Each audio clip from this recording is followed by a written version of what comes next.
మెల్లకని ఎప్పటికీ పోదు నీకు. ఇళ్ళ కళ్ళెత్తలంకనే దక్కుని సావు. ఈ ఊర్లో ఎవరికైనా బాధ అర్థం కాదు. Download and subscribe to ETV web.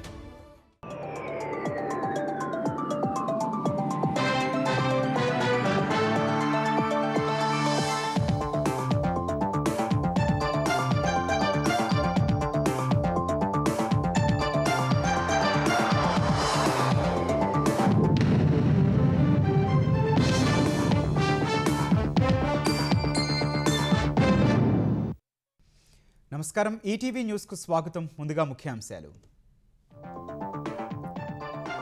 రాజమహేంద్రవరంలో ఆందోళన కలిగిస్తోన్న అనూరియా మరణాలు. 4 మృతి, కల్తీ పాలు సరఫరా చేసిన వ్యక్తి అరెస్ట్. బాధిత ప్రాంతాల్లో ఇంటింటి సర్వే. వరలక్ష్మి డైరీ పాలే అస్వస్థతకు కారణమన్న చంద్రబాబు. మృతుల కుటుంబాలకు పరిహారం. తిరుమలలో నిబంధనలు కఠినతరం చేసే యోచనలో ఏపీ సర్కార్. అమృత్సర్ స్వర్ణ దేవాలయం తరహా చట్టం తెచ్చే యోచన.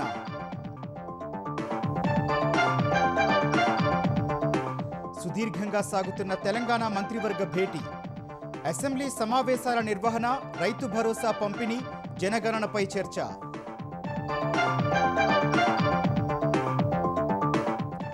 విభిన్న రంగాల్లో గ్లోబల్ వాల్యూ క్రియేషన్ హబ్గా హైదరాబాద్ తీర్చిదిద్దేందుకు ప్రయత్నాలు చేస్తున్నట్టు శ్రీధర్ బాబు వెల్లడి. తమిళనాడు అసెంబ్లీ ఎన్నికలకు సీట్ల సర్దుబాటుపై కాంగ్రెస్తో స్టాలిన్ చర్చ. ఈసారి డీఎంకే, టీవీకే మధ్య పోటీ ఉంటుందన్న విజయ్. టారిఫ్లపై సుప్రీంకోర్టు తీర్పు అమలుకు సిద్ధమైన అమెరికా. రేపటి నుంచి పాత సుంకాలు వసూలు చేసేందుకు ఏర్పాట్లు.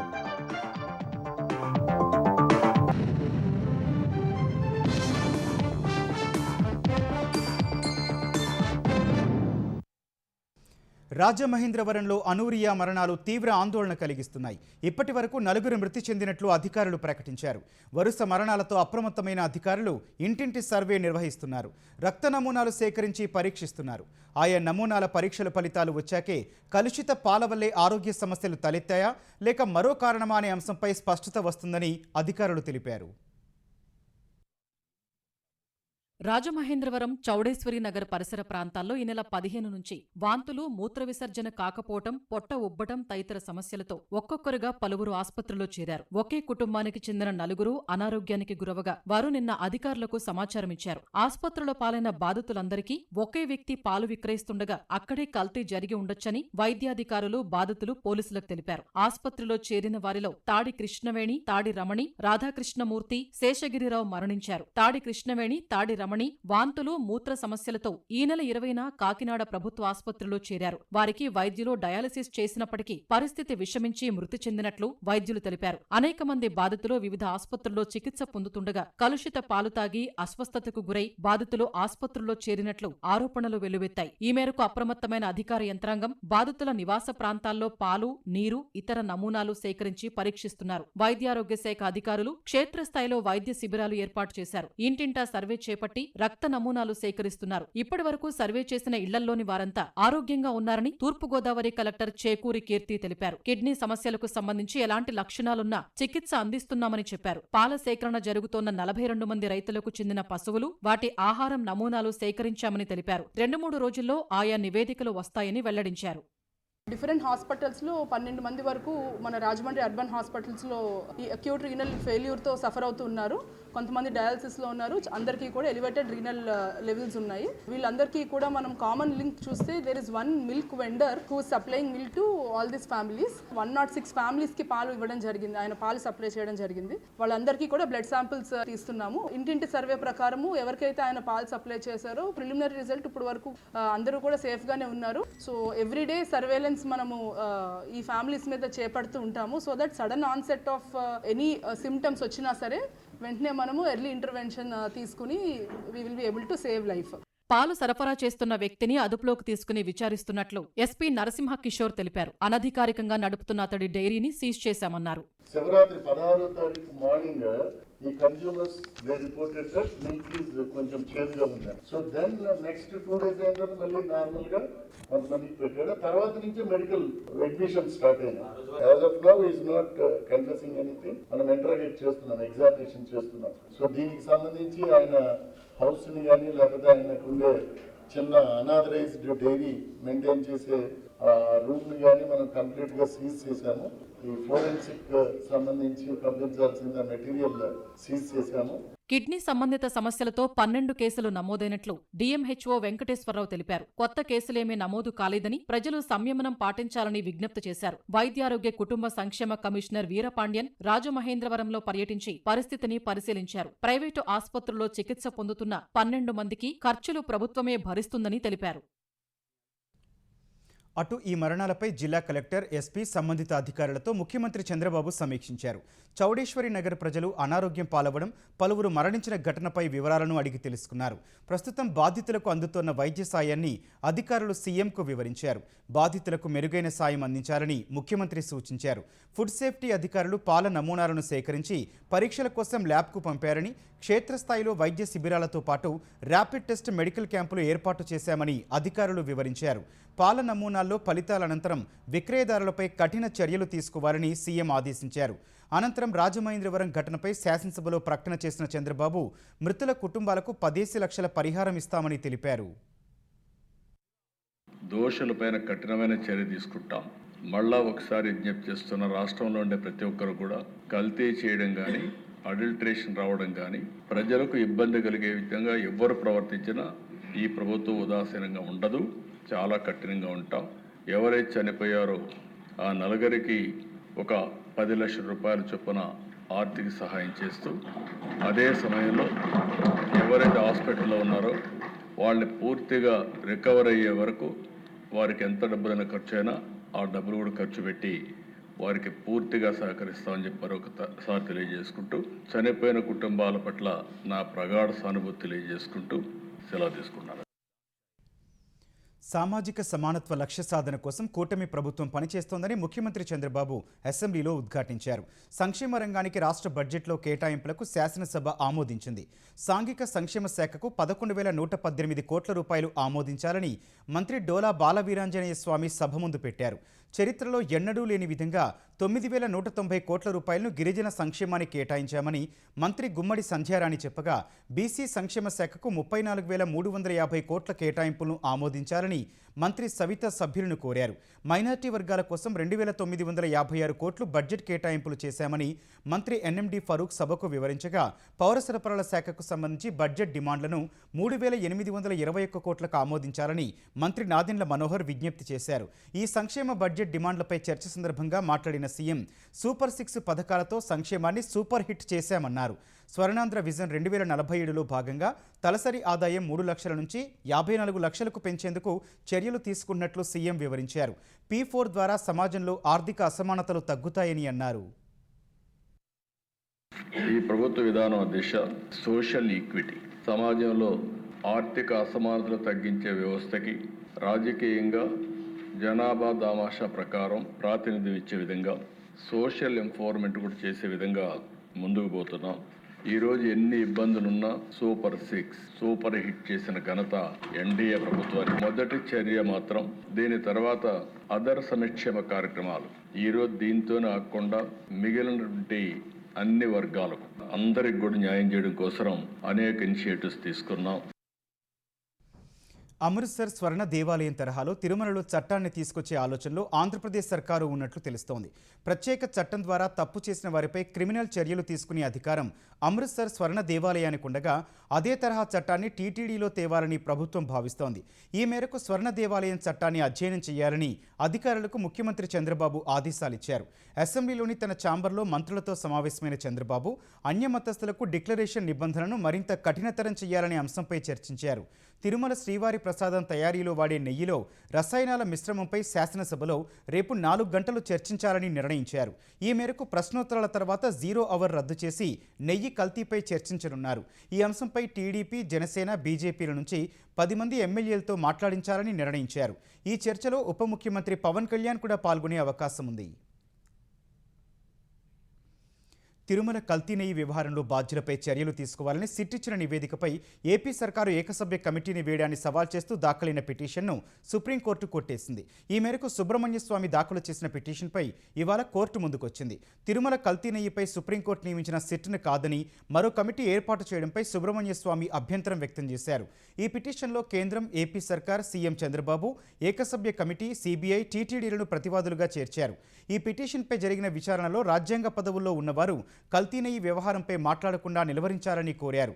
ఇందుకు స్పందించిన కోర్టు ప్రస్తుతం కల్తీ నెయ్యి వ్యవహారం కోర్టు పరిధిలో ఉన్నందున ప్రభావం అనే పరిస్థితి ఎలా వస్తుందని ప్రశ్నించింది.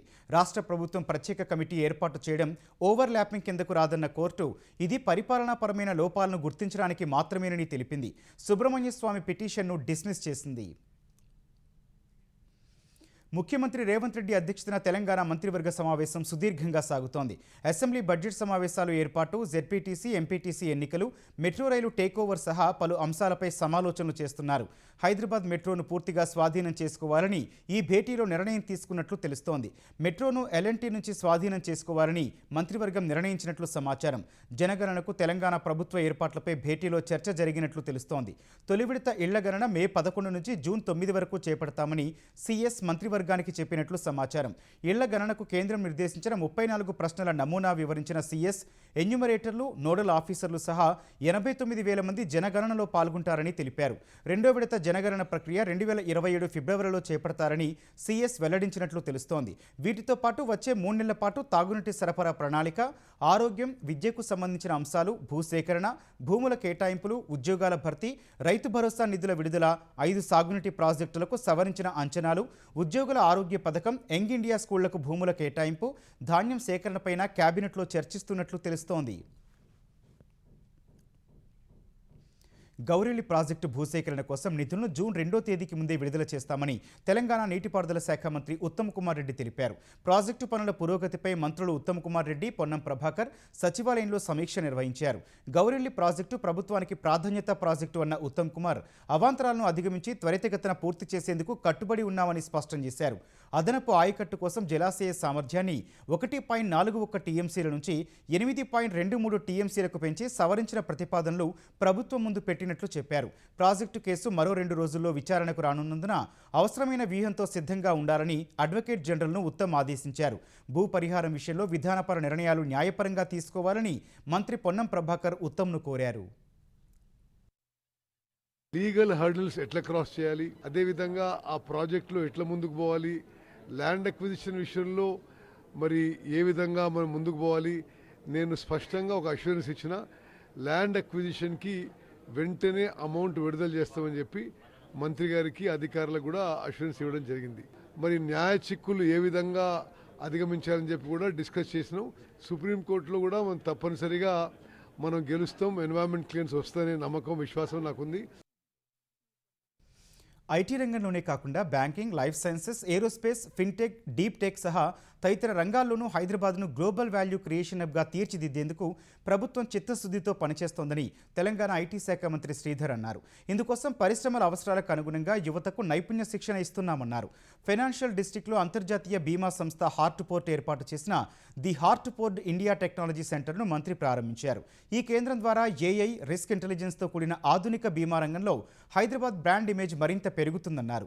పారదర్శక పాలన, సమర్థ నాయకత్వం, సులభతర వాణిజ్య విధానంలో సంస్కరణలు, అధునాతన మౌలిక సదుపాయాలను ప్రభుత్వం కల్పిస్తుండడం వల్ల హార్డ్ ఫోర్ట్ వంటి అంతర్జాతీయ దిగ్గజ సంస్థలు తెలంగాణను తమ గమ్యస్థానంగా ఎంచుకునేందుకు దోహదపడుతున్నాయని శ్రీధర్ చెప్పారు.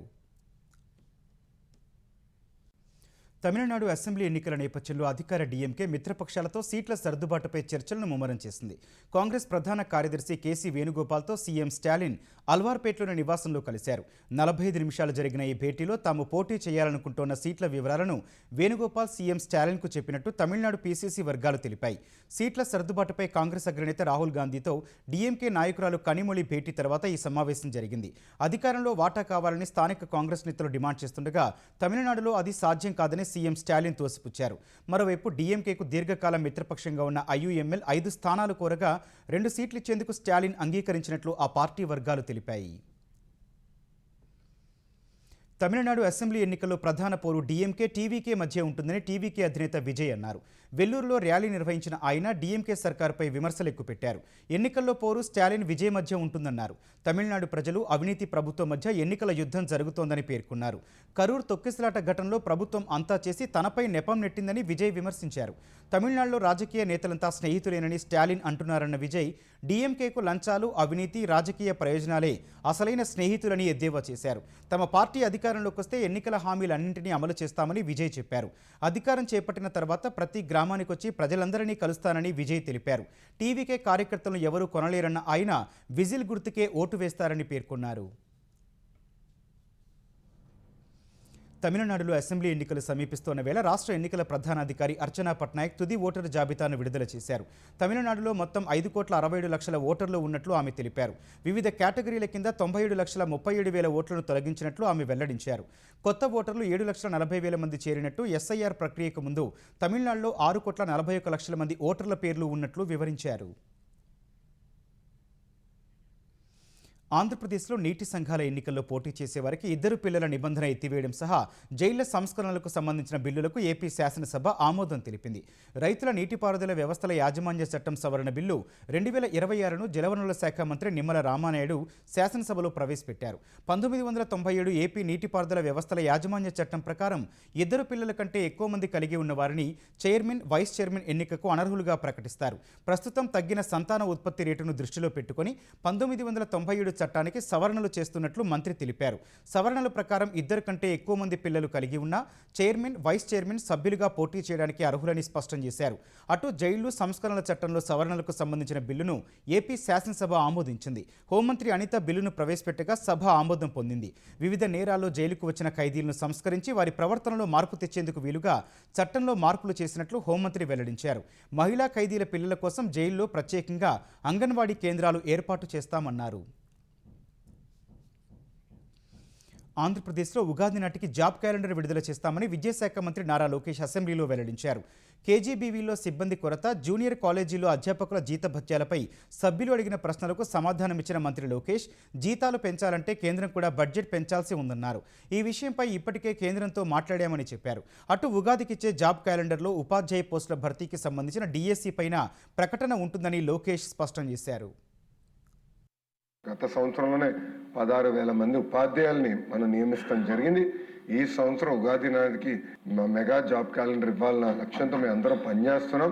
చెప్తాం చాలా తేలికైంది అధ్యక్ష. వర్టికల్ హారిజాంటల్ రిజర్వేషన్ చేయాల్సిన అవసరం ఉంది. ఇప్పుడు మళ్ళీ జోనల్ రీనోటిఫికేషన్ ప్రెసిడెన్షియల్ ఆర్డర్ వచ్చింది, రీనోటిఫికేషన్ చేయాల్సిన అవసరం ఉంది. మొత్తం అన్ని డిపార్ట్మెంట్లు కలిసికట్టుగా పనిచేస్తున్నాం. ఉగాదికి మళ్ళీ మేము జాబ్ క్యాలెండర్ విడుదల చేస్తాం. దాంట్లో ఉపాధ్యాయుల పోస్టులు కూడా ఉంటాయని గౌరవ సభ్యులు తెలియజేస్తున్నాం. రాజీనామా చేసిన 5 వైసీపీ ఎమ్మెల్సీలకు ఆంధ్రప్రదేశ్ శాసనమండలి చైర్మన్ మోషేన్ రాజు నోటీసులు ఇచ్చారు. తన ముందు హాజరై రాజీనామాకు గల కారణాలపై వివరణ ఇవ్వాలని నోటీసుల్లో పేర్కొన్నారు. ఈ నెల 25న హాజరు కావాలని ఎమ్మెల్సీ జయమంగళం వెంకటరమణకు, 26న హాజరు కావాలని బల్లి కళ్యాణ్ చక్రవర్తి, మర్రి రాజశేఖర్కు, 27న హాజరు కావాలని ఎమ్మెల్సీలు పోతుల సునీత, కర్రి పద్మశ్రీకి చైర్మన్ నోటీసులు ఇచ్చారు. వైసీపీ నుంచి ఎన్నికైన 5 ఎమ్మెల్సీలు తమ పదవులకు రాజీనామా చేస్తూ లేఖలు పంపినా వాటిని ఆమోదించకుండా చాలా కాలంగా చైర్మన్ పెండింగ్ పెట్టారు. వీటిని ఆమోదించాలని ఎమ్మెల్సీలు పలుమార్లు సభలో ప్రస్తావించడం సహా వ్యక్తిగతంగా చైర్మన్ను కలిసి కోరారు. తాము ఇష్టపూర్వకంగానే పదవులకు రాజీనామా చేశామని, వెంటనే ఆమోదించాలని తెలిపారు. ఈ నేపథ్యంలో రాజీనామాలపై అధికారికంగా వివరణ తీసుకునేందుకు వారికి చైర్మన్ నోటీసులు ఇచ్చారు. హైదరాబాద్ వాసులను ఆకస్మిక వర్షం పలకరించింది. నగరంలోని పలు ప్రాంతాల్లో తేలికపాటి వర్షాలు పడ్డాయి. Khairatabad, Musheerabad, RTC cross road, Kachiguda, Abids, Basheerbagh, tank bund, సైఫాబాద్లో చిరుజల్లులు కురిశాయి. గాంధీనగర్, అంబర్పేట, బర్కత్పుర, కాచిగూడ, ఎల్బీనగర్, హైత్నగర్, పెద్దంబర్పేట్, అబ్దుల్లాపూర్ మెట్లోనూ వరుణుడు పలకరించాడు. నైరుతి బంగాళాఖాతంలో ఏర్పడ్డ ద్రోణి ప్రభావం వల్లే వర్షాలు కురుస్తున్నట్లు వాతావరణ శాఖ అధికారులు వెల్లడించారు. ప్రపంచ దేశాలపై అమెరికా అధ్యక్షుడు ట్రంప్ ఎడాపెడా విధించిన టారిఫ్లు చెల్లబోవని ఆ దేశ సుప్రీంకోర్టు ఇచ్చిన తీర్పునకు అనుగుణంగా అధికార యంత్రాంగం చర్యలు ప్రారంభించింది. సుప్రీంకోర్టు చెల్లవని చెప్పిన టారిఫ్లను ఈ నెల 24 నుంచి వసూలు చేయబోమని US customs and border protection ప్రకటించింది. అంతర్జాతీయ అత్యయిక ఆర్థిక అధికారుల చట్టం కింద ట్రంప్ విధించిన టారిఫ్ల వసూళ్లను అమెరికా కాలమానం ఫిబ్రవరి 24వ తేదీ మారే అర్ధరాత్రి నుంచి నిలిపివేయనున్నట్టు పేర్కొంది. ఈ మేరకు సమాచారాన్ని ఇప్పటికే దిగుమతిదారులకు అందజేసినట్టు తెలిపింది. అయితే ఇప్పటి వరకు దిగుమతిదారులు చెల్లించిన టారిఫ్లను రిఫండ్ చేస్తారా లేదా అన్న దానిపై కస్టమ్స్ అండ్ బార్డర్ ప్రొటెక్షన్ స్పష్టతనివ్వలేదు. మరోవైపు సుప్రీంకోర్టు తీర్పును ఏమాత్రం పట్టించుకొని ట్రంప్ ప్రపంచ దేశాలపై 15% సుంకాలు విధిస్తున్నట్లు మళ్లీ ప్రకటన చేశారు. ఈ కొత్త టారిఫ్లు ఫిబ్రవరి 24 నుంచి అమల్లోకి వస్తాయని చెప్పినప్పటికీ ఇందుకు సంబంధించి ఎగ్జిక్యూటివ్ ఆదేశాలు ఇంకా జారీ కాలేదు. ఫలితంగా కొత్త టారిఫ్లు రేపటి నుంచే వర్తిస్తాయా లేదా అన్న దానిపై స్పష్టత లేదు. Mexico most wanted drugs mafia don El Mencho military ఆపరేషన్లో హతమయ్యాడు. ఈ మేరకు మెక్సికో అధికార వర్గాలు ప్రకటించాయి. జాలిస్కోలోని తపాల్పాలో మిలిటరీ జరిపిన కాల్పుల్లో ఎల్ మెంచో తీవ్రంగా గాయపడ్డారని, హెలికాప్టర్ ద్వారా ఆయన్ను మెక్సికో సిటీకి తరలిస్తుండగా మృతి చెందినట్లు రక్షణ శాఖ అధికారులు తెలిపారు. ఎల్ మెంచో మృతి తర్వాత మెక్సికోలోని పలు రాష్ట్రాల్లో హింస చెలరేగింది. అతడి అనుచరులు పలు చోట్ల వాహనాలను తగులబెట్టారు, రహదారులు దిగ్బంధించారు. ఎల్ మెంచోకు చెందిన జాలిస్కో న్యూ జనరేషన్ కార్టిల్ సంస్థ దశాబ్ద కాలంలో మెక్సికోలో అత్యంత శక్తివంతమైన నేర సిండికేట్గా ఎదిగింది. ఎల్ మెంచో మృతిపై స్పందించిన అమెరికా అధ్యక్షుడు డొనాల్డ్ ట్రంప్ ప్రస్తుతం అన్ని విషయాల్లో తామే గెలుస్తున్నట్టు తెలిపారు. ఈ మేరకు తన ట్రూత్ సోషల్లో పోస్టు పెట్టిన ట్రంప్ అమెరికా నిఘా వర్గాల సమాచారంతోనే డ్రగ్ మాఫియా డాన్ను మెక్సికో సైన్యం హతమార్చినట్టు తెలిపారు. అమెరికాకు డ్రగ్స్ సరఫరా చేసే ముఠాలపై కఠిన చర్యలు తీసుకోవడంలో భాగంగానే ఎల్ మెంచోను పట్టుకోవడానికి మెక్సికోకు అమెరికా ఇంటెలిజెన్స్ సహకారం అందించిందని చెప్పారు. ఈ వ్యాఖ్యలను వాషింగ్టన్లోని మెక్సికో రాయబార కార్యాలయం తోసిపుచ్చింది. నేపాల్ దాడింగ్ జిల్లాలోని గజూరి వద్ద ఓ ప్రయాణికుల బస్సు నదిలో పడి 18 మంది మృతి చెందారు. మరో 28 మంది గాయపడ్డారు. పొఖారా నుంచి కాఠ్మండూ వెళ్తున్న ఆ బస్సు అదుపు తప్పి త్రిశూలి నదిలోకి దూసుకెళ్లింది. ఈ సమయానికి బస్సులో 45 మందికి పైనే ప్రయాణికులుండగా ప్రమాద సమాచారం అందుకున్న పోలీసులు, రెస్క్యూ సిబ్బంది ఘటనా స్థలానికి చేరుకొని సహాయ చర్యలు చేపట్టారు. క్షతగాత్రులను చికిత్స కోసం వేర్వేరు ఆసుపత్రులకు తరలించారు. మృతుల్లో న్యూజిలాండ్, జపాన్, నెదర్లాండ్స్ దేశస్థులు కూడా ఉన్నారు. ప్రమాదానికి కారణాలు ఇంకా తెలియరాలేదు. అతివేగం వల్లే ఈ ఘటన జరిగుండొచ్చని పోలీసులు అనుమానిస్తున్నారు. ఢిల్లీలో జరిగిన ప్రతిష్టాత్మక ఏఐ ఇంపాక్ట్ సమ్మిట్ 2026లో భారత సామర్థ్యాన్ని యావత్ ప్రపంచం హృదయపూర్వకంగా ప్రశంసించిందని ప్రధాని నరేంద్ర మోదీ పేర్కొన్నారు. సాంకేతిక రంగంలో భారత యువ నైపుణ్యాల ఆలోచన విధానం మొత్తం మానవాళికి ఎంతగానో ఉపయోగపడుతుందని పేర్కొన్నారు. ఈ మేరకు సామాజిక మాధ్యమం ఎక్స్లో పోస్టు చేసిన ప్రధాని ఆర్టిఫిషియల్ ఇంటెలిజెన్స్ వినియోగంలో ప్రపంచ దేశాల సహకారం దిశగా ఇది ఒక ముఖ్యమైన మైలురాయిగా నిలిచిందని అన్నారు. ఏఐ ద్వారా ఆర్థిక వృద్ధి, సామాజిక ప్రయోజనాలను సాధించాలనే లక్ష్యంతో రూపొందించిన న్యూఢిల్లీ డిక్లరేషన్కు 89 దేశాలు, పలు అంతర్జాతీయ సంస్థలు మద్దతు తెలిపాయని గుర్తు చేశారు. అందరి సంక్షేమం, అందరి ఆనందం అనే ఇతివృత్తంతో సదస్సులు నిర్వహించారు. ఏఐ రంగంలో భారత్ను అగ్రగామిగా నిలపడం, సమ్మిళిత వృద్ధిని ప్రోత్సహించడం, పర్యావరణాన్ని పరిరక్షించడం సదస్సు ప్రధాన ఉద్దేశం. ఐక్యరాజ్య సమితి సెక్రటరీ జనరల్ యాంటోనియో గుటెరెస్ సహా పలు దేశాల అధినేతలు, ప్రముఖ టెక్నాలజీ కంపెనీల సీఈఓలు ఈ సదస్సుకు హాజరయ్యారు.